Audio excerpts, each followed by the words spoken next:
Magpapakabit tayo ngayon ng RFID dito sa NLEX.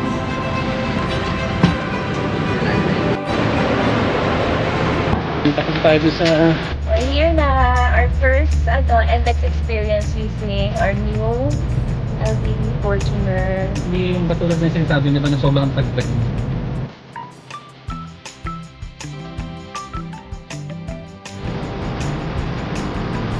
Hindi siya pinabit.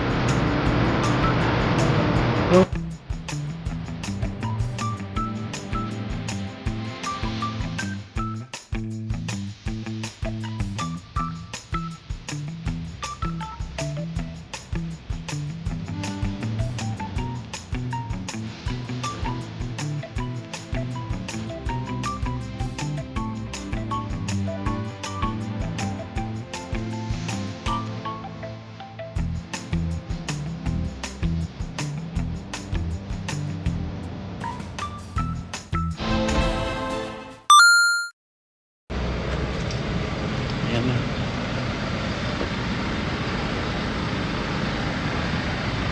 Magpapakabit tayo ngayon ng RFID dito sa NLEX.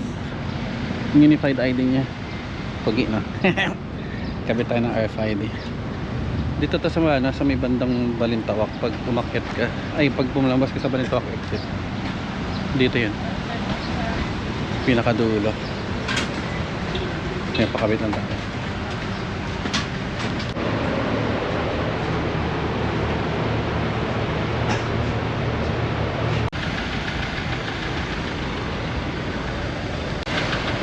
So ayun, tapos tayo doon sa blue na tent. Ay orange, doon na tayo, tapos tayo sa orange na tent. Tapos bibigyan mo lang yung sales invoice mo or CR or tapos yung driver's license. Kailangan mo yung email mo kasi i-OTP nila yun. Tapos pupunta na sa customer service para sabihin for releasing na. At sasakay na. Punta tayo sa customer service daw, Bam. Okay na? Hindi pa, pinapicturean yung conduction eh. Tapos pumunta ako sa customer service para kunin na yung ano. Sila magkakabit. Sila magkakabit dito sa loob. We're here na our first NLEX experience using our new LTD Fortuner. Here's the driver. Nagpakabit kami ng RFID. Siguro mga 30 minutes lang. So, Dad. Sorry na. It is Holy Thursday ba tawag? Monday. Monday, Ika na. Monday, Thursday. Monday, Thursday daw. Monday. Tapos, usually pag ganito may Carmageddon na dito sa NLEX. Because of the war, medyo maluwag siya. And, nasa 60 kami, yung speed nun. Yeah, 66, 70. 60 to 70. Pag Wigo kasi parang ano na to eh, parang Mabilis na. nagbabibrate na yung buong katawan namin. Tapos ito, parang hindi naman ramdam na ano siya. Anong masasabi mo? First impression? Hindi siya ano, hindi yung katulad ng sinasabi na ba na sobrang tagtag niya. No, yung LTD talaga sabi ni Sir Jeff, upgraded na yung suspension. So satisfied ako. Super satisfied ako sa driving niya. Sa comfortability. Tapos, coming from a small car, ano yung difference ang na-observe mo so far? Kasi from Wigo to Fortuner, ano yung difference so far? Unang-una, power. Sobrang lakas ka agad. Halos hindi na ako tumatapang sa cylinder, nagre-response ka agad yung gas niya, yung brake, yung visibility niya mataas. Tsaka yung ano niya, yung tech features talagang malayo ng tinalon from Wigo to Fortuner. Is it worth it? Super worth it. Yung price? Oo, super worth it kasi wala ka nang halos hanapin. No? Yung safety features niya, naka-adaptive cruise control ako ngayon, ginagamit ko siya. Kung anong speed na nasa harapan, naka-follow lang ako. Tapos Apple CarPlay, Android Auto, yung mga speed sensing door locks, naka-JBL pa tayo sa sound system natin. Swabe. Tsaka hindi siya talaga, promise, hindi talaga siya matagtag. Ano, acceptable siya. Yung tolerable, sabihin na natin ganun, kung matagtag man siya. Kasi And I mean, first time pag namin. Kasi nung nagbago tayo kumuha, ang dami na naming trinay na mga cars. Kaya nag-take time talaga kami bago kami mag-decide na kumuha na. Kasi ang nababasa kasi namin sa Reddit or sa Facebook, yun nga yung sinasabi na, even sa TikTok na matagtag talaga siya. Pero kami kasi, hindi namin talaga masasabing difference because galing kami sa matagtag na talaga na Toyota Wigo. Pero siguro mako-compare mo yan kapag nakahawak ka na ng Montero, ng Ford. Compare sa, Montero, Terra, Ford. Ang common talaga nila feedback is matagtag ang Fortuner. Pero it's not that bad. I mean, sa amin naggaling sa Wigo, komportable siya. As in, even yung seat niya, no? May aircon yung seat. Yung puwet. May aircon yung puwet mo dito. Yung talaga yung selling point namin. Tapos, ano pang additional, Pep? Ayun, yun na siguro. Yun lang. Tapos, tinatry na namin siya sa NLEX. Parang, sobrang worth it siyang pang road trip. Pag tumatakbo ka pala dito, yung 60 dito, bagal tignan. Yung pala yung difference, no? Parang, bagal. Parang tinitingnan ko, naka 80. Ganito na yung feels ng 40 sa Wigo na, naka 80 pala tayo. Hindi masyadong ramdam. Slow mo tignan eh. So, andito na kami sa favorite namin. KM23. Ito talaga yung weekly nandito kami halos. Kasi nakakapaglakad. Oo, nandito sila. To try lang namin. Basically, nagpa-RFID lang talaga kami. And yun lang. Kung discretion nyo pa rin, kung do your own research. And kailangan uupuan nyo talaga yung car. Kasi ako, ang una talaga namin, parang first choice talaga natin, Montero, diba? Montero Sport. Kasi parang, ayun nga, komportable siya. Nakapag-try naman na kasi kaming makasakay as a passenger sa Montero. Tapos nung inupuan namin, ako personally, hindi ko talaga gusto. Yung Black Series kasi yung first choice namin. Hindi ko talaga gusto yung infotainment niya. No, it's so old school. Outdated na talaga siya. Outdated. Tapos parang compact kasi siya. Yung pag umupo kami, medyo fat kami pareho. Ako lang pala. Mas maliit siya compare dito, yung space. Yung pag makikita mo yung siko na nakakapagdikitan pa yung siko namin. Ito wala. Hindi ko siya masiko. Kahit inaganyan ko siya. Hindi ko siya maabot. Yung Terra naman, ang okay ng infotainment ng Terra talaga. Pero yung, yung sa back niya hindi pa siya automatic. No? Yung tailgate niya, hindi pa siya automatic tailgate. Ano pa siya, mano-mano. Yun yung namin. Pero grabe din yung so far, kasi na-test drive namin yung Terra. Yun talaga yung hindi mo mararamdaman yung kapag umaandar ka, even yung humps. May zero gravity seats siya eh. Tapos super ganda na suspension. Grabe yung humps. Hindi mo talaga mararamdaman. Pero based sa mga feedback ng mga user ng Terra na papanood namin sa mga vlogs, compare sa apat, yun talaga yung pinaka magastos sa gas. And then, yung Ford, actually second choice namin yung Ford kasi siya na yung pinaka-advanced na, no? Yung design sa loob, ang ganda na. Well, may nagsasabi kasing sirain, pero yung mga Ford user kasi sinasabi nila na hindi naman. Pero yung nababasa natin yung sa battery naman, no? Yes, mabilis naubusan. Naubusan ng battery. Malinis ka agad siya. Tapos parang 2 liters lang kasi yun. Tsaka ito maganda, na 360 camera, sobrang linaw. Ay, yun ang wala sa Ford, diba? Yung Ford na lumalabas, wala pang halos mga 360 camera unless mag wild track variant ka. No? Yun yung top of the line nila. Kakalabas lang lately. Okay. So, yun. Kayo nang bahala kasi pera nyo naman yan. Pero so far, day 1, after naming malabas, wala naman akong masabi. At saka kilala talaga yung Toyota sa pagiging reliable. Reliability talaga. So, yan. We'll keep you posted. And Mag-ano lang kami. Mag-ano lang kami. Mag-unwrap lang kami. Unwrapping our first SUV.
Tingnan mo yung presyo na. 3,000.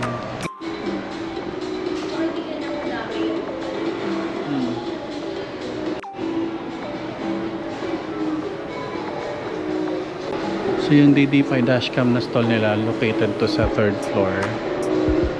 Ayan. Katapat siya ng Portsology, Anchor, Jisoo Life. Nandito lang siya sa may bandang tawiran sa kabilang side ng building. Kita nyo, DD5 dashcam. Marami silang model dito. Actually maganda kasi sila eh.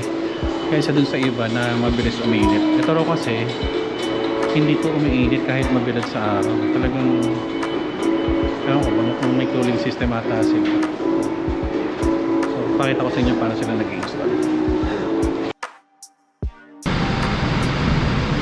Lalagyan pa rin nilalagay dyan. Yes sir, pang protect po ng tint yun sir, or kaya pag gusto nyo ilipat, wala siyang bakat sir na 3M pag dinikit na.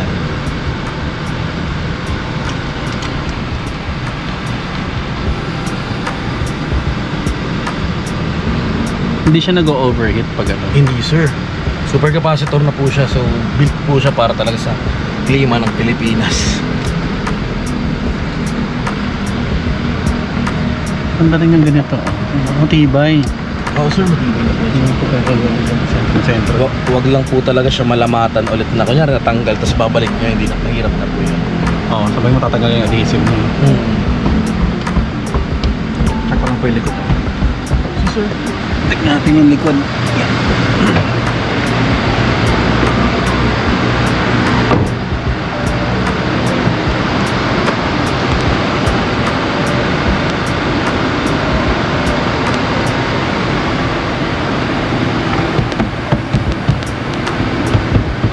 Ay, ba't nag-blink? Oh, visit.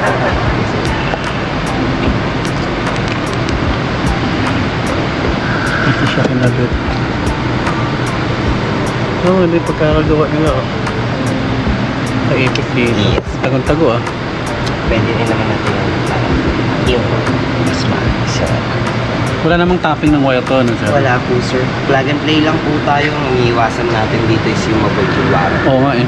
So kaya hindi tayo mag-i-splice ng wire or magtatap sa fuse box para secure yung warranty natin. And then siya natitilt lang siya sir. Pwede mo rin siyang i-adjust. However na gusto nyo mong hindi sa likod, pwede rin naman siya kapag passenger seat. Ah, okay. Pwede nyo siya iharap doon. And then matitilt naman yan sir doon sa mismong app. Pwede nyo siyang Ah, gumagalaw siya na no? hindi po. Kasi pag ganyan sir, pag tinutok nyo doon, nakabaliktad po yung view niyan. So i-tilt nyo lang doon sa may sa may settings nun para umayos po yung kanya side niya. Okay, sige. Then i-standard lang din natin sir. Para kahit malayo pa lang, kita nyo na yung plate number.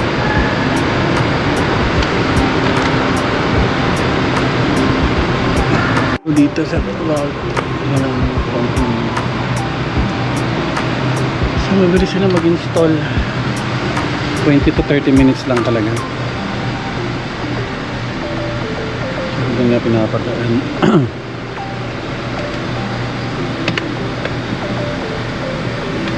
Electronic po yan sir.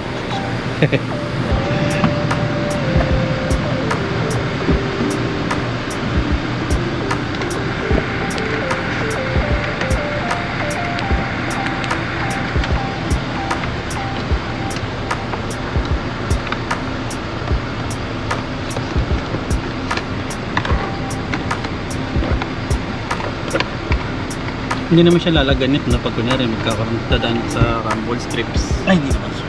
Hindi siya tutunog. Ay, hindi naman.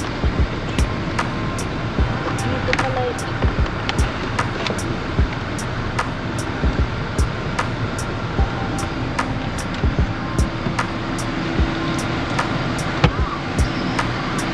Wala ka naman sir. Strip up yan. Ay.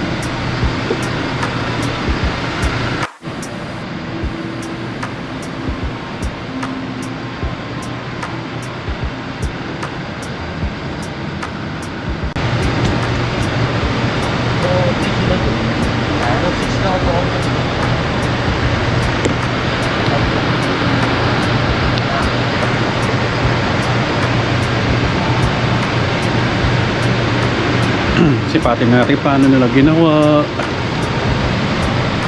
Wala ka magpapalagay. Wala tayong ganda ng pagkakagawa. Ito ka dito? Pwede magpapalagay. Sige. Tapos sila dito second floor. Papunta na sila sa gitna. Bago na. Pwede lang. So dito na na pinadaan sa goma. Para hindi halata. No parts.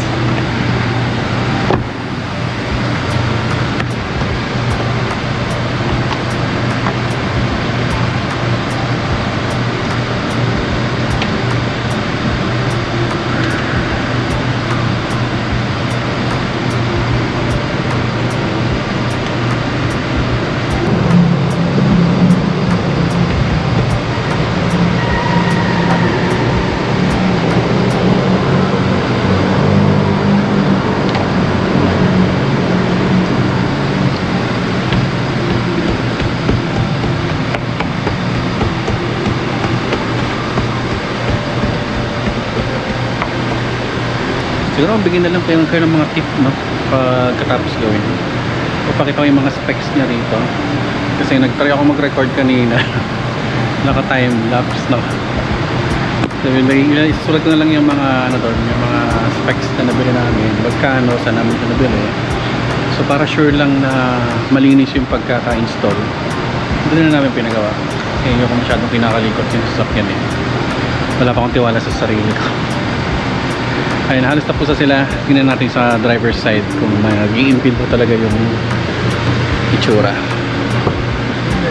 Yeah.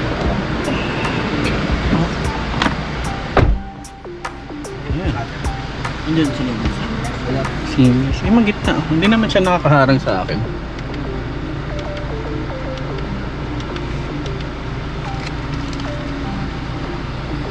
Pero siyang dual na ano? O Kagandahan Isa-isa lang. yan, sir, pwede kayong mag-upgrade, gawin yung 3 channel.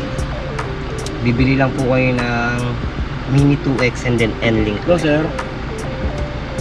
Ilalo mo. Kaya yung showing ng camera niya, pwedeng sabay. Hindi, Andyan, sir. oh. Pwede mo lang Switch siyang lang. i-switch. Okay. Hindi pa sabi sa mag-install. Dito yung switch, no? Kanina pa siya nag-hintay din. Habang nag-install 5 minutes.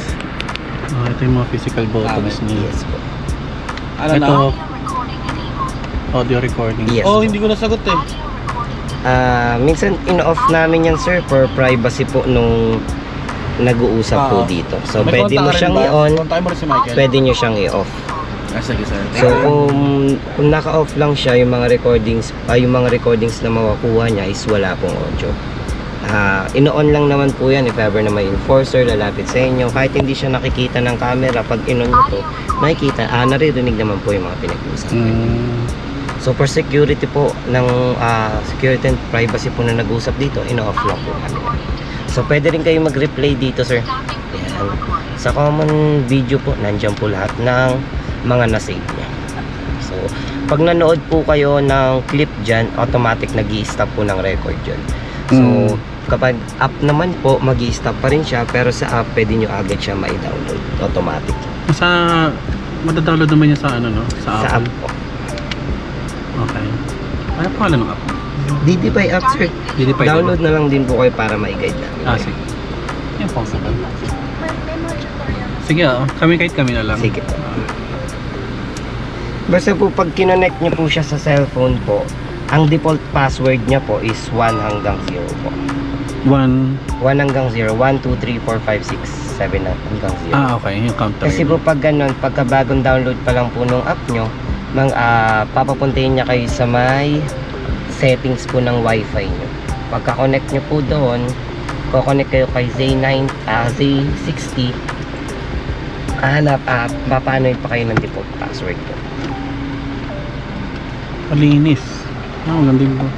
Buti sila yung gumawa. Pag ako yan, nakakalat yung wiring. Pwede ka magsabit ng ilaw. Ayan, sir. Kaya maganda yung pagkakagawa. Seamless. Diyan pinasok. Nasa likod din. Teka.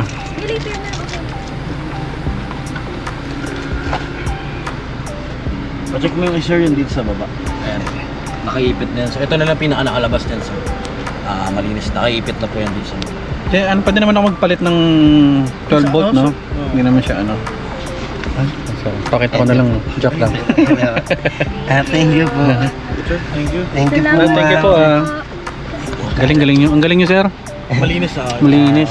May clip. Oh, dala sila ng clip Yes dito. po, para Yes, po sir, sabi hindi ko, siya sir. nagagalaw. Pero yung mga kinabit nyo dito sa loob, ano nun? Hindi naman siya magbabibrate, no? Oh, Kasi hindi naman, matunog sir. pag manyari may dadaanan kami lubak. Hindi naman. Wala naman, sir. Kasi may ano naman siya dito. Safe siya, sir. Sa loob talaga siya nung pinaka-ceiling. Okay. So, mas clip ko na lang to dito sa gilid, sir. Sige po. nakaganyan. Para ano siya. Hindi siya kumakalat. Huwag lang masyadong bata. may allowance na. May play ng May konti. allowance naman po yun, sir. Hindi naman siya Yeah, nakakasira. para maganda lang po Yeah. ng tignan. Uy, thank you, sir. Nakakalat Oo. ko. Thank you po. Ang ganda. Ganda ng pagkakakulinis. Buti talaga nagpunta ka. Ma'am, sir, thank you. sir, thank Thank you po, sir. Ingat po kayo.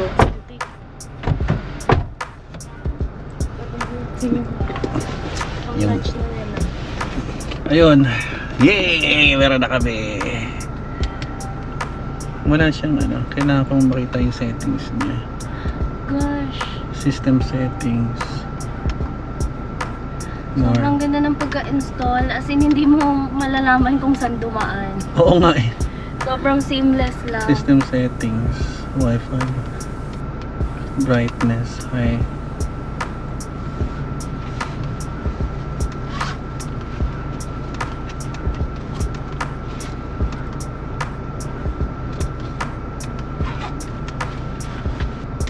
Ayan.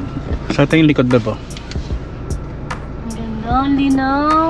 Hmm. Sorry sa old cam natin. Pero So 1080p yung likod, pero 4K yung- tapos 4K yung harap. Automatic siya na night mode. So maliwanag na maliwanag yan ng umaga. Yan lang. Tapos bukas pupunta na kami ng Manawag. Tires. Buyers.